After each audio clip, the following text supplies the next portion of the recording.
కొత్త కొత్త పరిణామాలు చోటు చేసుకుంటే ఏదైతే జగన్ ఉన్నప్పుడు విధ్వంసమే అంటున్నప్పుడు ఇప్పుడు వీళ్ళు చేస్తున్నది విధ్వంసం.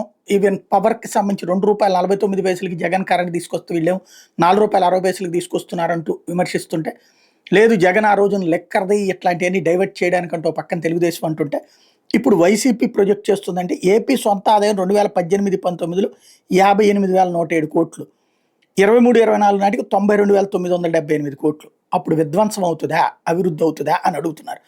అలాగే స్థూల ఉత్పత్తి జిఎస్డిపి చూస్తే బాబు హయాంలో 3,48,745 కోట్లు అయితే జగన్ హయాంలో 4,96,256 కోట్లకు పెరిగింది. మరి అది విధ్వంసం అవుతుందా, అభివృద్ధి అవుతుందా, ఎవరు చేశారు అని అడుగుతున్నారు. అలాగే పెరిగిన తలసరి ఆదాయం బాబు హయాంలో ₹60,138 అయితే జగన్ హయాంలో ₹77,610 పెరిగింది. ఇది అభివృద్ధి విధ్వంసమా అని అడుగుతున్నారు.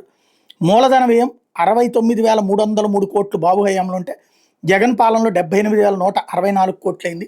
ఏది విధ్వంసం అని ప్రశ్నిస్తున్నారు. అదే సందర్భంలో ఏదైతే రాష్ట్రంలో ఓ పక్కన ఇప్పుడు పెడుతున్నటువంటి ఖర్చులు, ఇప్పుడు అవుతున్నటువంటి దుబారాతో పోల్చుకుంటే రాజధానికి అన్ని కోట్ల రూపాయలు, ఒక్కొక్క బిల్డింగ్కే 1,000 కోట్ల రూపాయల దాకా ఖర్చు పెడుతున్నారు.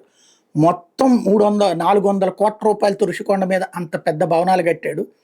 అద్భుతమైనటువంటి ప్యాలెస్ అని వీళ్ళే మాట్లాడారు. ఏది అభివృద్ధి, ఏది విధ్వంసం అని ప్రశ్నిస్తున్నారు.